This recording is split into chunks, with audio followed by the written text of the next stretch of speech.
the record. You can participate if you want to ask questions of the Shadow Chancellor. There's a Q&A function involved in the technology of this webinar, so you'll be able to use that Q&A box to send questions through. I've received some questions from participants ahead of today, and I'll try and weave in live questions that we get as well. So bear with me as I try to get to all of these questions this morning.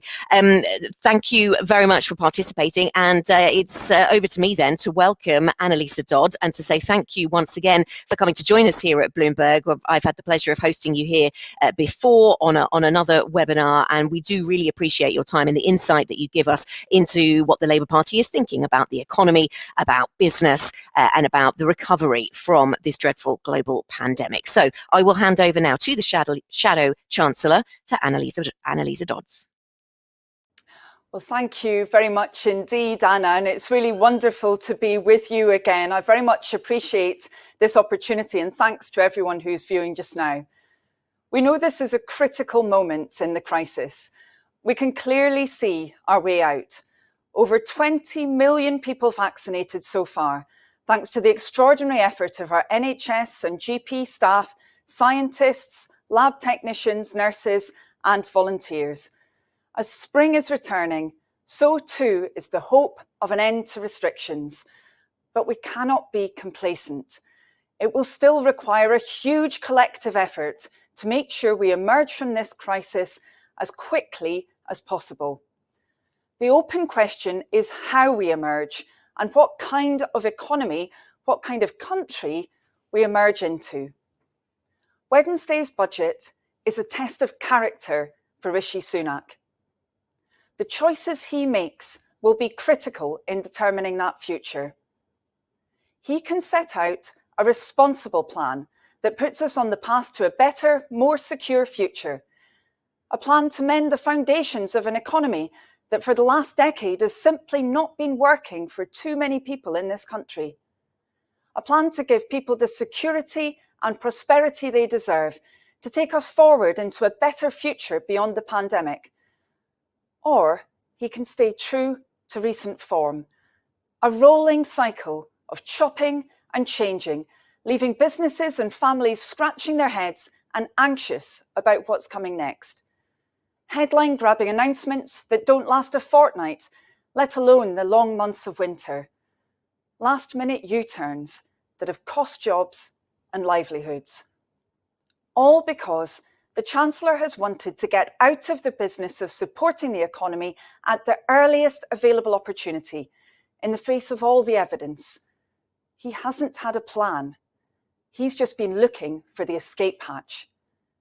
This Wednesday is his last chance to put that right and to make amends, to learn the mistakes of a year of short-termism and a decade of his party weakening our economic foundations, and set out a long-term, responsible strategy to take the country forward.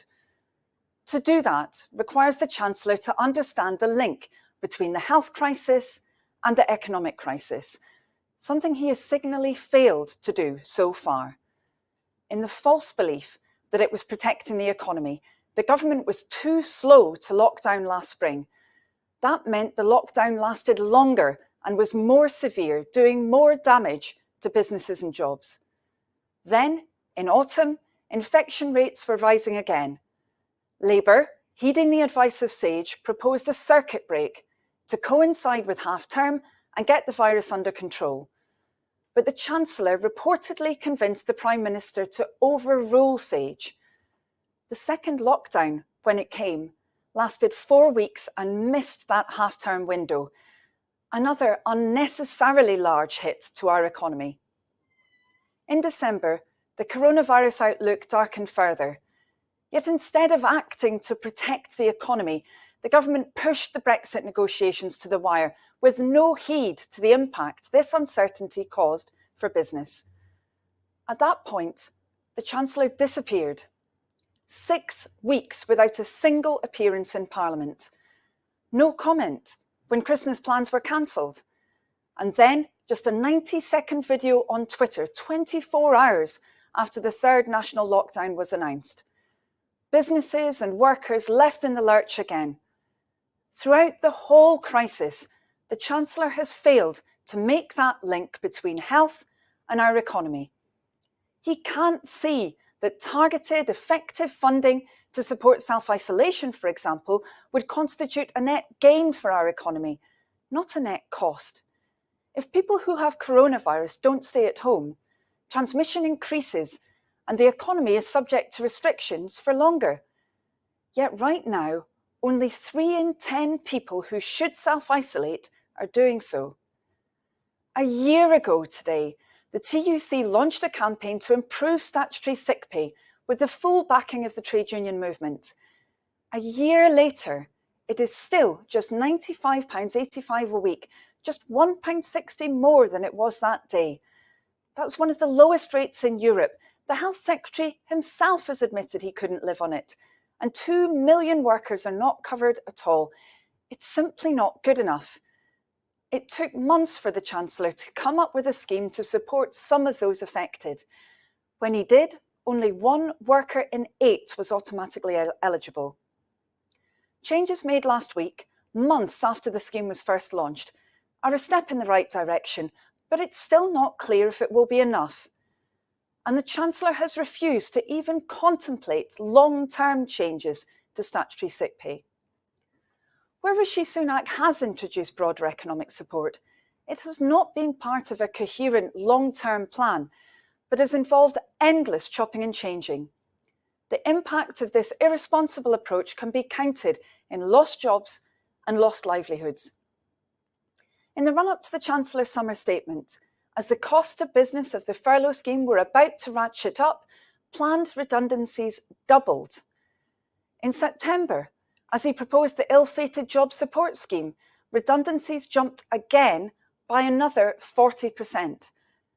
In the 3 months from September to November, when the Chancellor was announcing a new version of his winter economic plan every other week, before we finally got a screeching U-turn just hours before the furlough scheme was due to end, redundancies hit almost 400,000, an all-time record.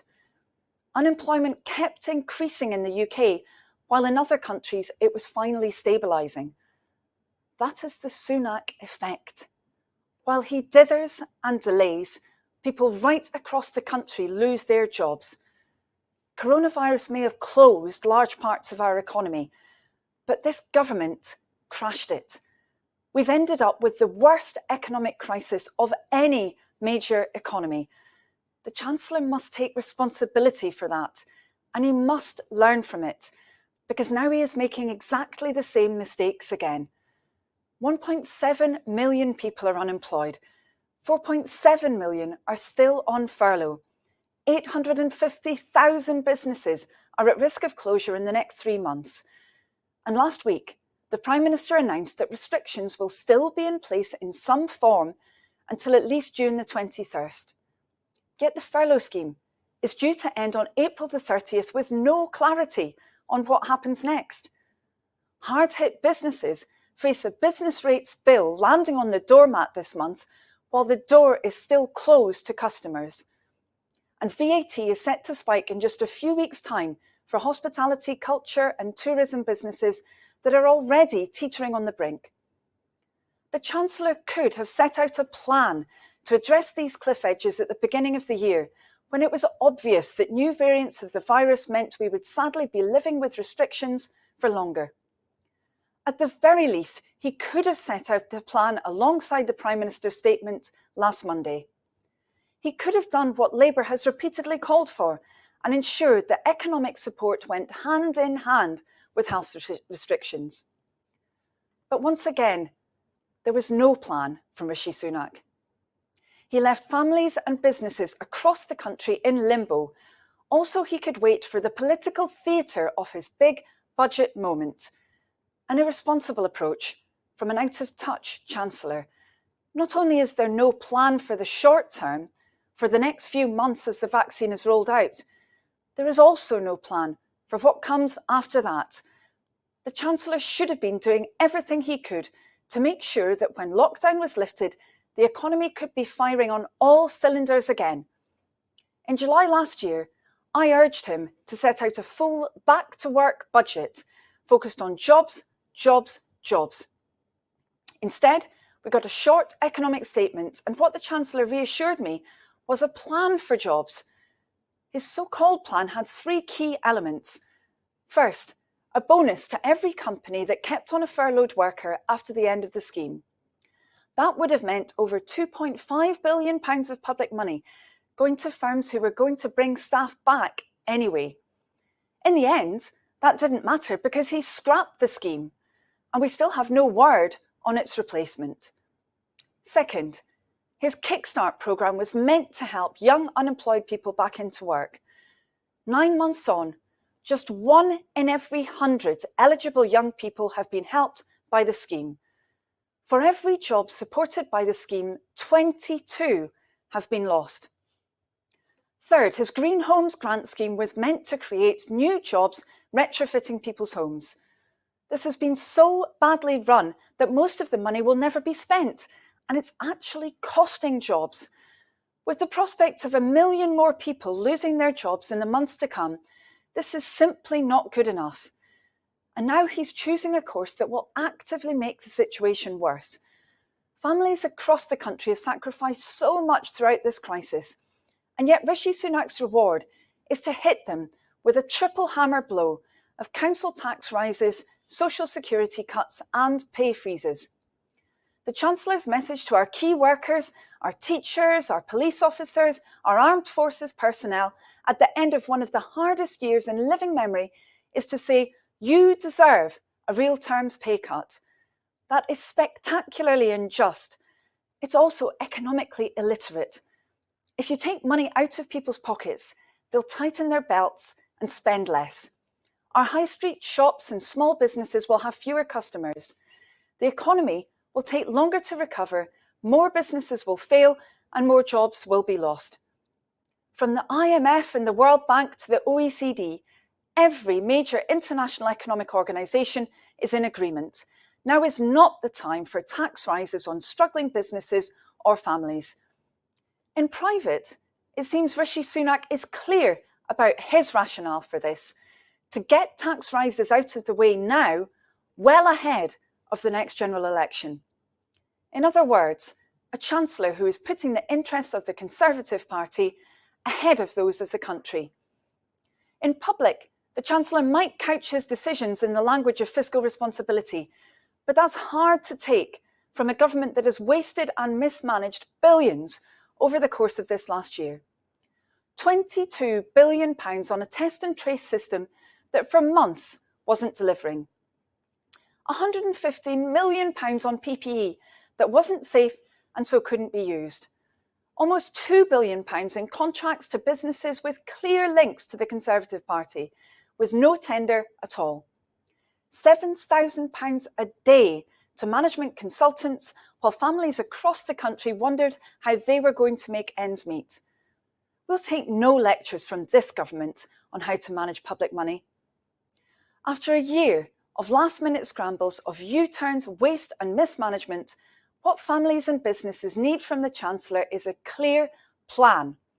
A plan to protect jobs and businesses through the last stages of the crisis while the vaccine is being rolled out.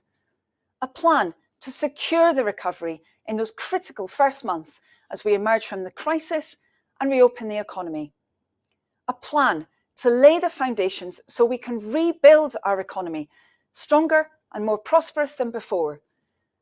To protect jobs and businesses right now, the Chancellor must heed Labour's call to extend the furlough scheme beyond the end of April, maintaining it for as long as health restrictions are in place and demand remains low. He should make it smarter, so furloughed staff can train for the future and so abuses are stamped out. He should right the wrong of always treating self-employed people as second-class citizens, clarifying the future of self-employment income support scheme and expanding its scope.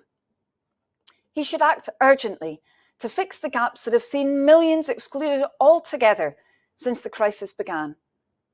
The Chancellor should also extend business rates relief for at least 6 months, while learning from the Labour government in Wales and introducing a cap for the biggest essential retailers so that support is targeted to the hardest hit businesses.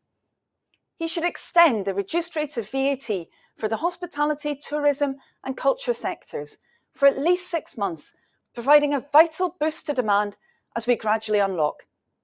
And he should extend eligibility for the £500 test and trace support payment, helping to ensure this is absolutely the last lockdown. We cannot afford to go backwards. The second part of his long overdue plan should focus on securing the recovery. That means transforming his stuttering and slow employment programmes to deliver a jobs promise for unemployed young people, to get them into work, education or training within 6 months, and to end the scourge of long-term unemployment, simplifying his complicated failing initiatives to deliver the support that people need now, not in 18 months when the peak of unemployment should be reducing. It means accelerating £30 billion of planned investment into the next 18 months to support the creation of up to 400,000 new green jobs. It is incredible that in November, in the midst of an economic crisis, the Chancellor actually chose to cut £300 million of planned capital spend. And it means taking decisive action now to help those businesses who took out government-backed loans last year and are likely to struggle with repayments. We need those businesses focused on growing, expanding and hiring, so small businesses should only start paying loans back when they're profitable.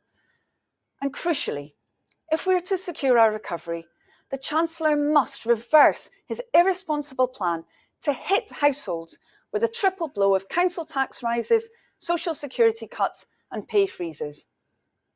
The final part of the plan must be to rebuild the foundations of our economy for a better, more secure future. We cannot go back to the way that things were before the crisis, where 10 years of Conservative rule had left us one of the most unequal countries in Europe, where 1 in 4 families had less than £100 in savings, where 3.6 million people were in insecure work. Coronavirus has brutally exposed the weaknesses of 10 years of Conservative mismanagement of our economy. This crisis has to act as a wake-up call for this Conservative Chancellor to fix them. Where he promises to invest, he must follow through. The country can't afford a repeat of the priority school building programme, with less than half of the planned schools built and the project running 3 years late and £300 million over budget. Nor can we still be waiting for new infrastructure nearly 7 years on, as people in the north of England are for the long-promised Northern Rail. Nor can we be wondering when the new hospitals will be ready, like those in the West Midlands, who will need to wait 4 years longer than planned. That is the Conservative track record of over-promising and under-delivering, of always going for the short-term fix rather than taking the difficult decisions for the long term. It is irresponsible at the best of times. In the midst of an economic crisis, it's unforgivable, and yet it's precisely where we seem to be again. Take housing. We know that young people in this country face a seemingly insurmountable challenge in getting their first home. Home ownership has fallen on the Conservatives' watch. 6 years ago, they promised 200,000 starter homes, and not a single one was ever built. The Chancellor's plans this weekend will do little to help more than a tiny proportion of generation rent, and look set to raise house prices even further beyond the reach of the rest. Instead, we need to see investment working for every part of our country. An expansion of the Start-up Loan Scheme, getting 100,000 new businesses up and running in the next 5 years.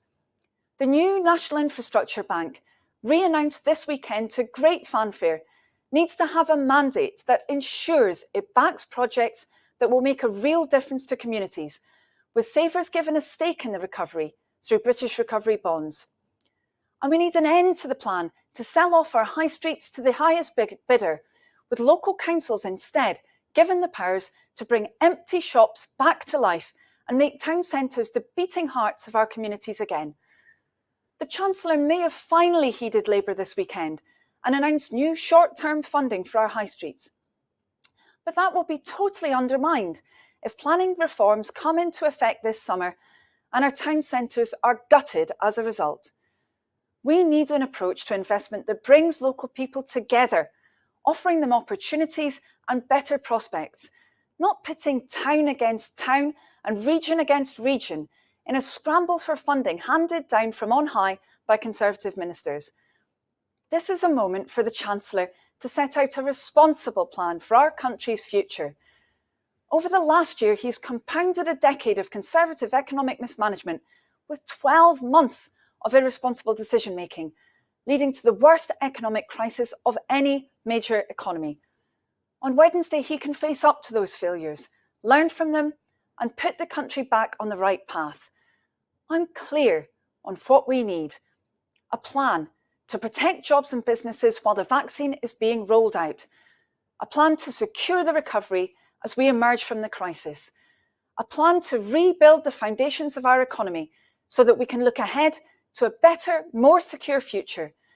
That's what a Labour budget would deliver. It's what the people of Britain deserve, and it's how we should all judge the Chancellor. Thank you. Anneliese, thank you very much. Thank you very much for giving us your thoughts. Anneliese Dodds there, the Shadow Chancellor, giving us her thoughts on ahead of the budget, a pre-budget briefing, if you like. And Anneliese, let me get to some of the questions then. So I'll start with some that came to me ahead of your speech today, and then we'll get to some that have been coming in whilst you've been talking. So Keir Starmer has said that now is not the right time to increase tax. You cited the IMF, the World Bank, and other major international bodies who've also said that now is not the time to increase tax. But given the state of the public finances, a lot of talk at the moment is about when is the right time to increase taxes. If not now, then when? What are your thoughts on the time horizon over which it's appropriate to talk about tax hikes? Yeah, thanks very much, Anna, and thanks to people who've submitted questions. I mean, we've been very clear that right now the Chancellor should be focused on promoting jobs, on ensuring that businesses can keep going, on getting people who are unemployed speedily back into work. He should not be focused on those tax rises. And actually, in the case of council tax, of course, we're seeing that rise taking place right now, up to 5% on families. That's the wrong decision. It is flying in the face of that international evidence. Now, in terms of when there should be a focus on tax changes, obviously we need to be guided by the economic situation. I've always been clear that, for example, we have tremendous anomalies, unfortunately, in the UK tax system. We particularly have a big gulf between how businesses based in bricks are taxed and how those based on clicks are taxed. We do need to face up to that for the future. But, you know, right now, the Chancellor seems to be focused on those tax changes before he's secured the tax base. While we're losing jobs, we're seeing businesses going to the wall, there's less economic activity to be taxed in the first place. So the Chancellor shouldn't be focused on those changes. Yes, we should face up to those long-term challenges in the future, but we need to get our economy on the road to recovery first, and really to ensure that that tax base is secure. Then we can focus on those changes to get our public finances into a more sustainable position. So would you vote against an increase in corporation tax in the short term, or what about a longer term package that talked about increases in corporation tax in years to come? Would you vote in favour of that? Well, we've seen a tremendous amount of kite flying, of course, from the government on this, as on so many other issues, and we're waiting to see exactly what they will set out on Wednesday. Now, over the last 10 years, as viewers will be aware, of course, Conservative-led governments have pulled the UK further and further away from the average corporation tax level of OECD nations. That hasn't boosted investment in the UK. We've not seen it growing, actually, at the speed that it has in many other countries when it comes to private sector investment. So we would look with interest at any longer-term plan that the Conservatives might set out to deal with that issue, especially if we also see action taken towards business rates, which surely are a tremendous sunk cost for many of those businesses based in bricks and mortar, as I mentioned. But should the Chancellor be focused on particularly imposing additional tax rises right now, especially if we don't see reliefs, etc., going alongside them? Well, we don't believe that he should be focused on that. He really should be focused on securing the recovery. Now is not the time for immediate tax rises. It is the time for a Chancellor focused on jobs and securing our recovery. When you look at the size of the budget deficit, Anneliese, do you see it as imperative to rein in that deficit? Well, we really do need to ensure that our public finances are in a much more sustainable place, of course, in the future. None of us know exactly what will happen with interest rates, so it's very important that we're not blasé about what could be the scale of the challenge. However, right now, the biggest challenge for the Chancellor is making sure that we protect that tax base, that we get people back into work, keep people in work, and ensure that businesses keep going. You know, the extent of damage that we've seen to the UK economy, I really don't think should be underestimated. As I mentioned, we've had the worst economic crisis of any major economy. So that task of protecting our economy is critical, and it is where the Chancellor's focus should be. And it does seem like his focus on consolidation right now, as I mentioned before, you know, privately, he's been briefing his MPs, it appears, to say to them, let's get this consolidation out early so that we can then, for example, cut taxes before the next general election. That's being driven by politics, not by the needs of our economy. I noticed that he was asked that yesterday, I know, over the weekend during programming, and he did deny that he's been saying that quite so explicitly, but we'll look for further details there. Somebody writing in, Anneliese, with a question saying, how will Labour shake off its reputation for fiscal incompetence, is the phrase that the questioner used, and the thoughts of this questioner go back to that note that was left, I'm afraid there's no money left. I wonder if you still feel as a party that you're fighting the legacy of the financial crisis and Labour's role in that. Well, of course, I want to see a situation where Labour is more strongly trusted on the economy. And actually, when I look at the work of Labour councils and the Labour government in Wales, I can see a very, very competent, strong approach. In fact, I would say in Labour-run Wales, their use of public money has been far, far more controlled, targeted, directed, and indeed effective than what we've seen from the Westminster Conservative government. And, you know, I'm not going to hide my frustration here. You know, we've had 10 years of Conservative-led governments which have missed every single legally binding target that they set themselves on the deficit and the debt. 10 years when we've seen an incredibly long squeeze on living standards, the longest for 8 generations. So, of course, I'm frustrated that Labour nationally isn't yet in that place on economic competence. I want to make sure that we will be for the future. Do you feel that your message is cutting through, Anneliese? Somebody writing in this morning whilst listening, suggesting that maybe your visibility with the electorate and your knowledge of who you are with the electorate might not be where you need it to be, and maybe your profile needs to be boosted. I'm sure events like this help. But do you feel that your message on the economy is getting through? Well, I think ultimately, in the middle of a pandemic, we all need the government that is actually in place to succeed. And so I'm not going to make any apologies for Labour's focus having been as serving as a constructive opposition. We have continually urged government to make changes. Now, some would say that's maybe not the normal activity for a very party political opposition, for example, that might be focused on press calls and that kind of thing. But actually, I'm focused on getting our country to a better situation economically and, of course, in public health terms as well. So it has been necessary to serve as that constructive opposition and to focus on that task. That may mean that politics has been operating slightly differently over the last few months, but I think that's what the public has wanted to see. They've wanted to see that focus on getting our country to a better place.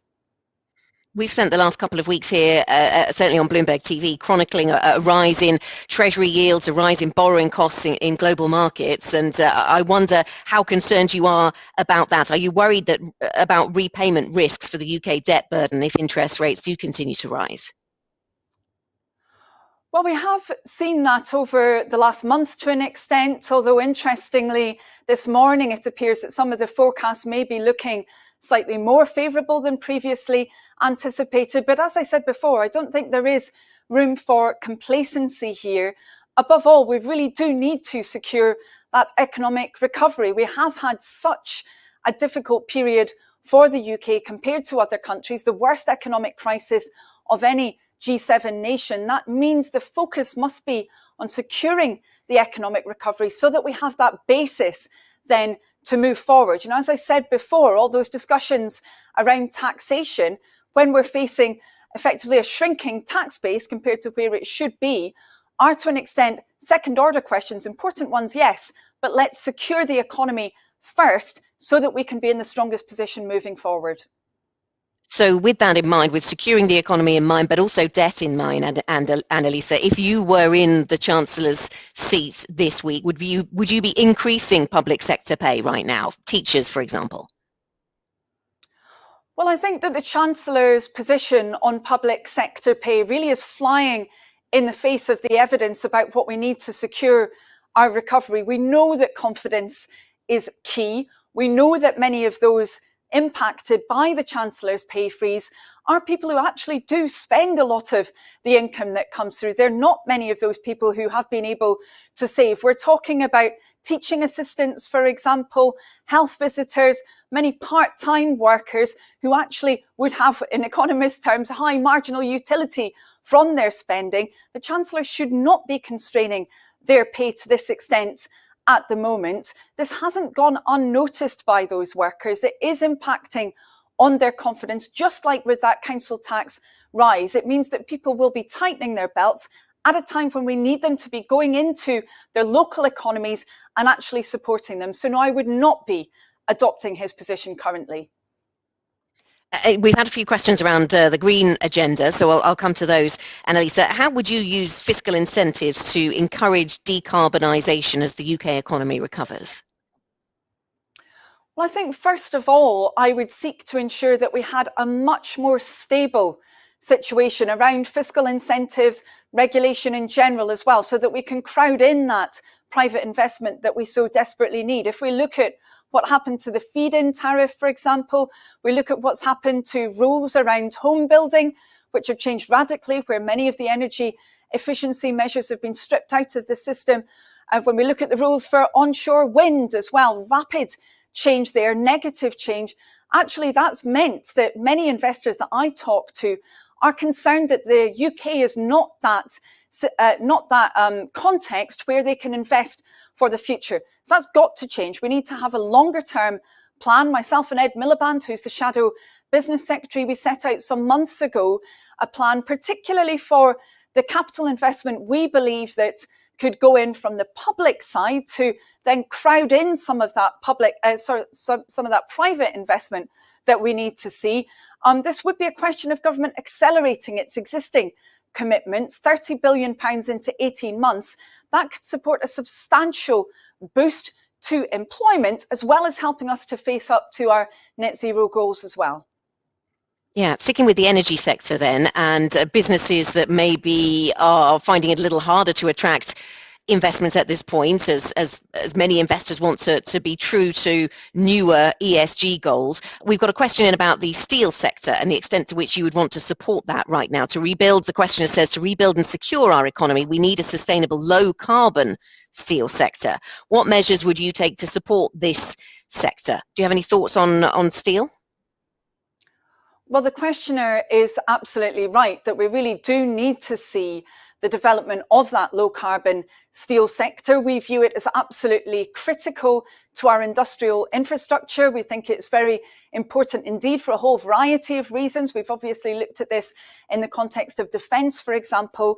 Now, we do actually think there is an opportunity here. Again, that report that I mentioned before, the Green Economic Recovery report, set out how, with the right investment from government and the right stable regulatory context, we could ensure that industries like steel, but others as well, like ceramics, for example, a number of other industries, that they could be supported to decarbonise through the technologies of the future, in the process supporting many areas which have been subject to deindustrialisation, and above all, ensuring that we have a stronger economic recovery overall. So I do agree with the questioner that we need to see that focus, and we need to be taking those long-term decisions now, yes, to support those different industries, but it will have a positive impact on our industrial strength overall as a country.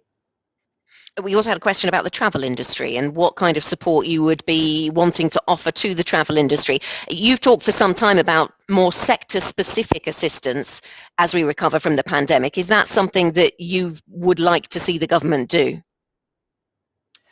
Yes, I have to say we've been very frustrated by the situation around travel. If you look at aviation, for example, the government stated that it would come to a deal with the aviation sector that would be supporting employment. We've called on them continually to deliver that, and yet there doesn't seem to have been any deal. And, I'm very clear that aviation does need to change. Obviously, we have that net zero goal that we must build towards. It's an economic imperative as well as an environmental one.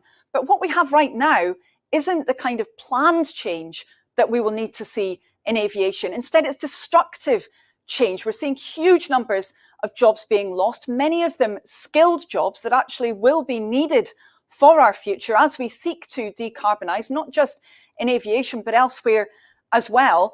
And we're seeing some of those communities that are particularly reliant on employment in aviation becoming absolutely devastated with no kind of targeted response coming from government, unfortunately. So we do need to see much more engagement from government. It just appears to be driven by a hands-off, short-termist approach when really we need a government focused on securing our recovery. Thinking about hands-on government, the Labour Party has been in focus, of course, during previous, more recent elections, Anneliese, because of policies around renationalisation of certain industries. And we have a question coming through on the rail industry this morning. Is there a Labour government, if there were a Labour government tomorrow, what would be your plans for the rail sector, for rail reform? Well, I think we have to recognise that obviously the rail sector has been subject to incredible pressures during this period. And I personally would want to put on the record my thanks to all those rail workers who've been doing so much to try and ensure that services are still safe, that they're still available for those key workers who need to be able to get around. Of course, there are enormous challenges now. The revenue coming in is so much smaller than before. Passenger numbers so much smaller. It looks likely that we will have a long period potentially until we get back to something approaching where we were before. So it's really important that we don't lose that critical rail infrastructure. Now, quite rightly, government has been willing this time to ensure that that support is there, that there has been public engagement. And I think we need to learn from this process. We need to learn from the benefit of having that public engagement in rail during this period. And obviously we'll need to make sure that we have those rail services available for the future. Exactly how that will be structured is obviously something that we're discussing with industry, with trade unions, obviously as a Labour Party in terms of the next general election, with our membership as well. But above all, let's learn the lessons from this period and make sure that we have a strong rail system for the future. And who would own that then, this strong rail system for the future? Well, Anna, as you know, we actually have a huge amount of public engagement right now in the rail system because of the circumstances that have faced us. There are many, many challenges facing the rail industry right now. I think the franchising system and its flaws have been shown up very, very plainly during this crisis. But as I said, our precise proposals around the rail sector would be ones that we would be setting out for the next general election. But I, above all, would be calling on government, please, to learn the lessons of what's happened over the last few months. Let's make sure that we don't have, for example, premature changes to the system, if that would then damage its ability to persist into the future, to provide that essential infrastructure so workers can be getting around our country. We've been talking a lot in recent years about a move perhaps away from shareholder capitalism to more stakeholder capitalism, so businesses being run to reflect the interests of a wider group of interested parties. You've talked about encouraging purposeful and responsible business. Somebody's written in to ask if you could just flesh out what do you mean? How would you define purposeful and responsible businesses as opposed to other businesses? Well, I would say that this development is already happening to a huge extent. And actually, it was already there. I mean, I come from a small business background myself. My father was a small businessman. I saw the way that actually businesses are run from the inside. they are very often purposeful, they are responsible, they are seeking to provide, that quality employment, trying to support their local communities. Businesses are their local communities, as well as other organisations, as well as our trade unions, individuals and families. I really think what government needs to do now around this agenda is to support the best of what we see happening. When I look at, for example, some of the commitments that have been made by businesses, large and small, around the net zero agenda, I'm really enthused by that change. They're actually going far further than many central governments are going, particularly the UK central government. They're really ensuring that they help to build that future that we need to see for our children, and so that we have a secure economy. So I want to work with them. We've started that as the Labour Party, working in partnership, a new partnership with business, so that we can all see that more secure economy into the future. Sticking with the role of business, I've got a question this morning saying, as the UK recognises the need to level up, what opportunities does Labour believe more inclusive business structures can play in delivering that? Keir Starmer has specifically cited employee ownership recently. Should this be a focus?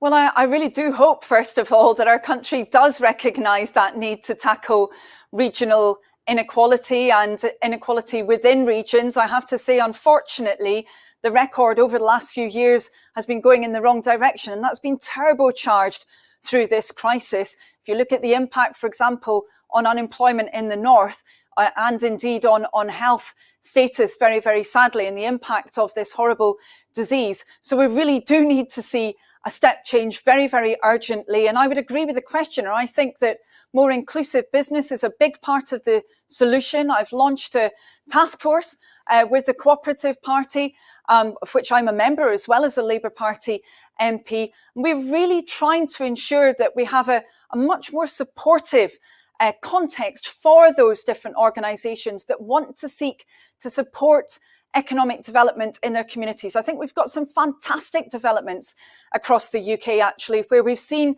social enterprises, cooperatives, and just community-minded businesses getting engaged, making sure that, for example, they help to revitalise buildings that might otherwise have been left empty, that they get our high streets as hubs of economic activity.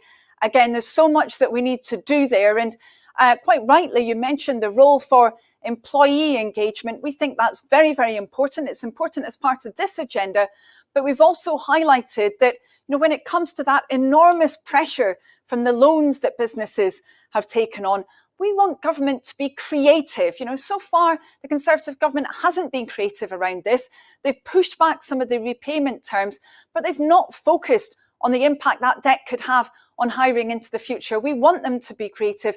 That means being open-minded about, for example, employees being able to take a stake if that means that businesses can have more security around that debt into the future, so that they can be better placed to take more people on into the future. We think that's just being sensible and helping to secure our economic recovery. When we think about the role of the private sector and the public sector in the UK economy, I know when I was asking about rail, you said, we're years away from the election and maybe there's little detail there at this point, but somebody asking, what is the role of the private sector in delivering public services? Where do you think the private sector really adds value? And therefore, how do you go about setting the limits around private sector involvement in those public services? Well, clearly, there's always going to be an enormous debate around this question, and I think we can get quite quickly beyond some of the kind of relatively simple elements of this. I mean, if we're talking about, for example, the creation of different buildings and those kinds of services, there's always been a role for the private sector there. I think that the problem we've had, however, over the last year, unfortunately, is that we've had an inappropriate allocation to some parts of the private sector. I would say a very, very small segment of the private sector when it comes to delivering services that would have been far more effectively delivered locally by public services. I think Test and Trace in particular is a very, very strong example of this, where from the beginning, the Welsh Labour government said that they would be using the public sector, local public health teams who had that expertise, who had the availability, working with local authorities to really be tracking people down who might need to self-isolate.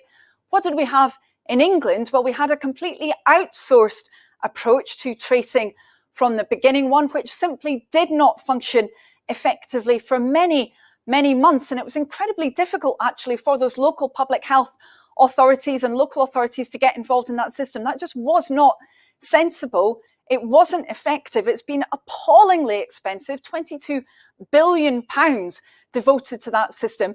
We've really got to learn from that for the future, because that balance was most definitely wrong, and it must be changed if we're going to have, and I really hope we don't have other crises like this, but if we will ever be faced with these kinds of challenges again.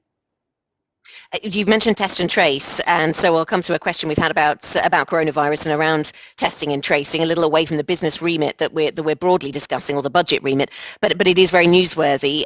Somebody asking, are you concerned that it is possible for people to get tested and still not be traced if they are positive because of flaws in the system? And I guess the questioner is asking this because of the variant of concern that's been identified in small numbers, but in some places, and one person failing to be identified. What concerns do you have around that?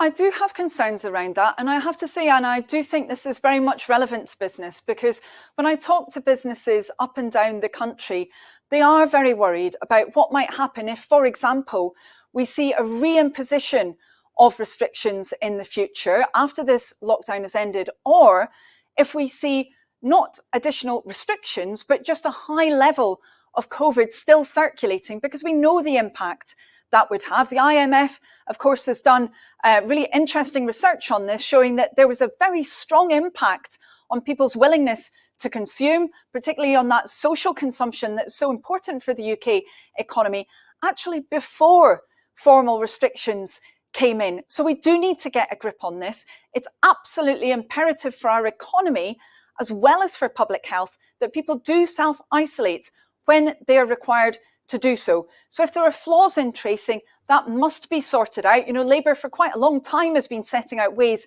in which we can improve that system. But we then also need to make sure that all of those issues with the test and trace support payment that I talked about before are fixed. You know, I think the cost and benefit calculation on this is very, very clear. If we see large numbers of people circulating who should be self-isolating and who aren't, that will have a very negative impact indeed on our economy, not just on public health. Okay, so there's the link between the public health and the economic story. On to matters that could be picked up in the budget. Once again, a question on R&D tax relief. Will the Shadow Chancellor support greater emphasis on R&D tax relief to boost the UK economy post-pandemic? Well, we certainly need to ensure that we radically increase the amount of research and development taking place in the UK economy. Of course, we're well behind the average of those industrialised nations which have very, very strong advanced manufacturing sectors which are growing. I mean, we've got an excellent advanced manufacturing sector in the UK, but I really want to see it going from strength to strength.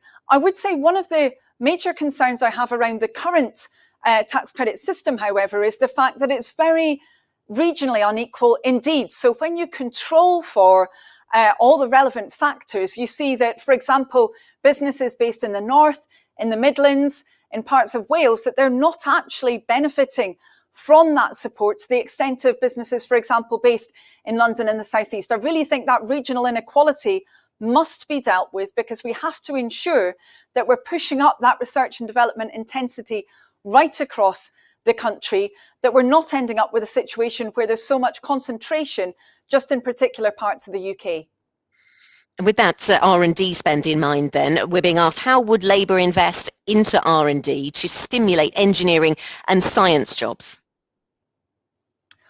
Well, I think first of all, we need to understand the connection between different parts of our innovation infrastructure in the UK. I'm a member of Parliament for half of Oxford, so, you know, very obviously I'm aware of the linkages, particularly between our universities and business, and indeed many charities as well. And I have to say, I'm incredibly proud of what our universities achieve. I am concerned, however, about the challenges that many of them are facing, I think we need to view them as part of that future for research and development. And I'm concerned they haven't had enough focus from government during this crisis. We need to be building on their success into the future. We need to be promoting those kinds of clusters of economic success that are so critically important.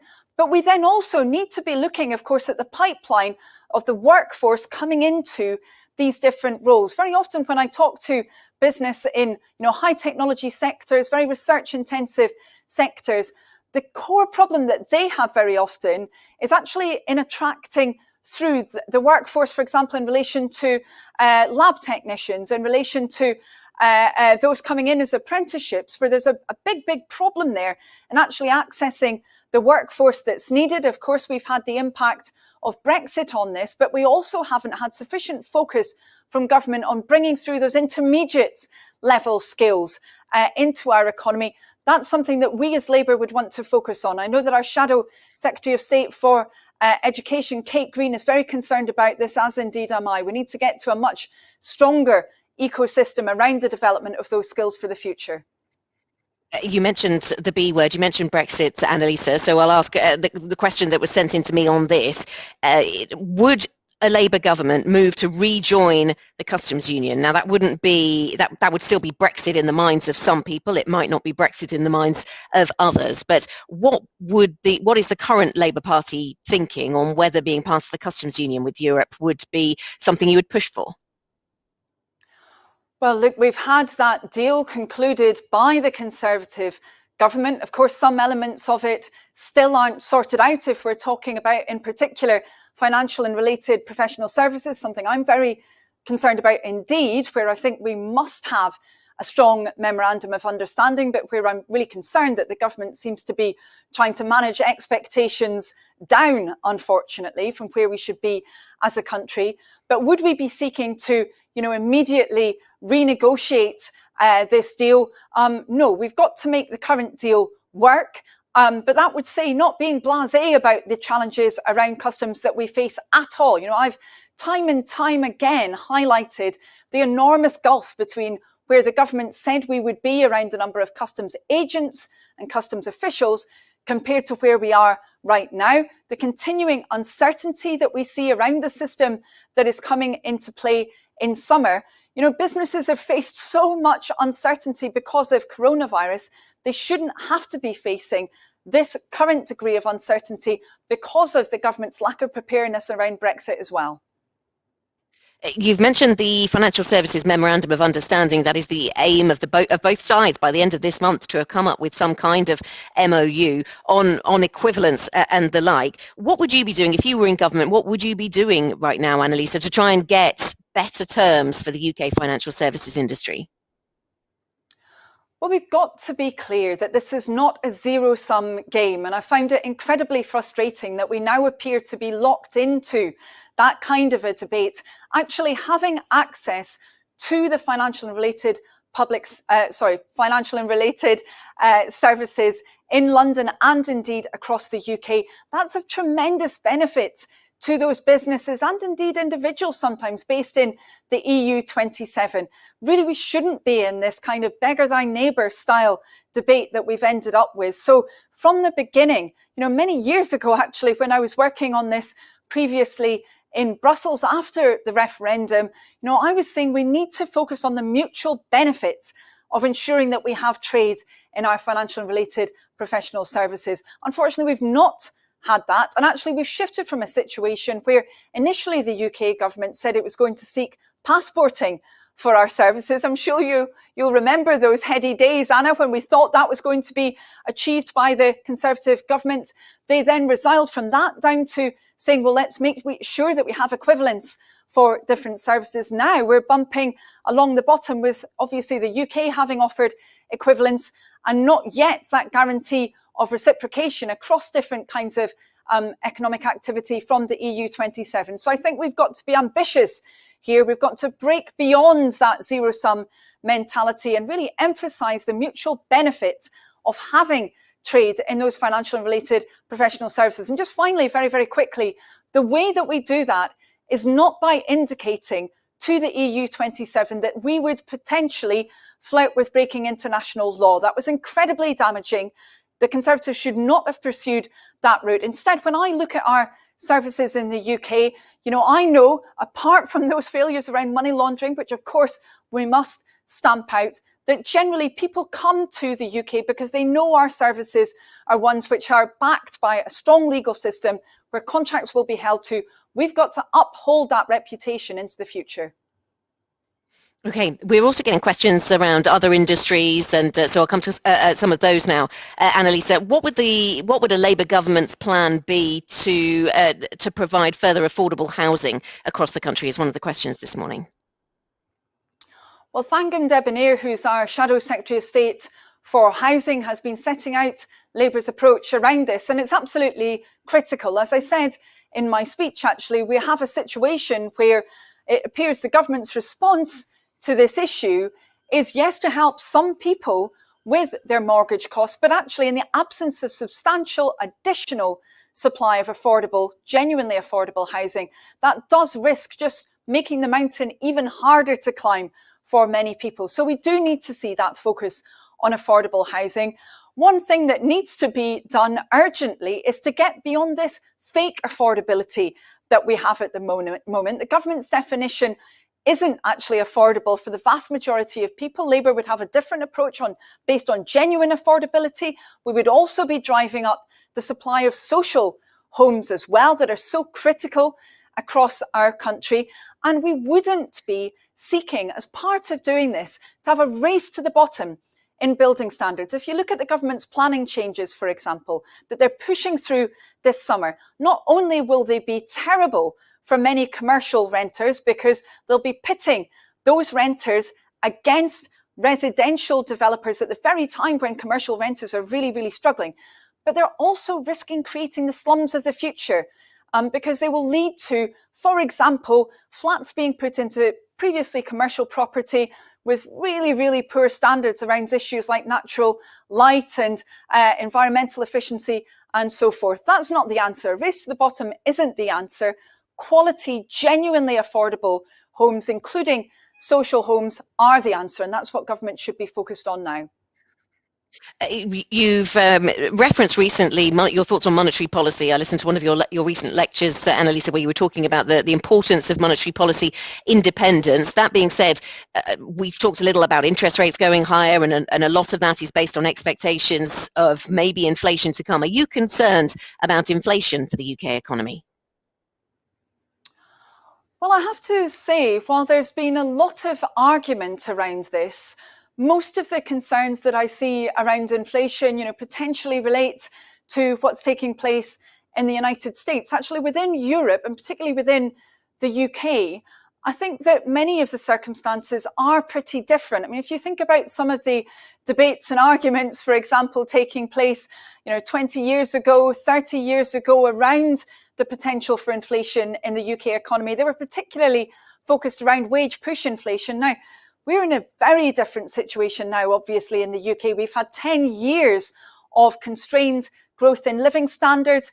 The average wage was only 1% higher just before we entered this crisis than it was in 2010. So the kind of scope and room for that kind of inflation coming from a push from wages, I think is pretty low. That would be my estimation. Of course, there can be an impact from, broken supply chains, from the impact on particularly food prices, for example. Most suggestions are, however, that would be relatively short term. I actually think the dangers right now from government not focusing on living standards and trying to improve those, and particularly not facing up to the problems in the UK labour market, I think those dangers are far more significant for our economic recovery than perhaps some of those suggestions around inflation in the near term, which I think would be relatively unlikely to have the kind of impact on the UK economy that they may well have in some other contexts. Anneliese, thank you very much. I'll bring things to a close there. That's all we have time for, just coming up to 11:30 here in London. So thank you very much for giving us your thoughts, for your speech, and for taking questions from the audience. Anneliese Dodds, Shadow Chancellor of the Exchequer. Thank you.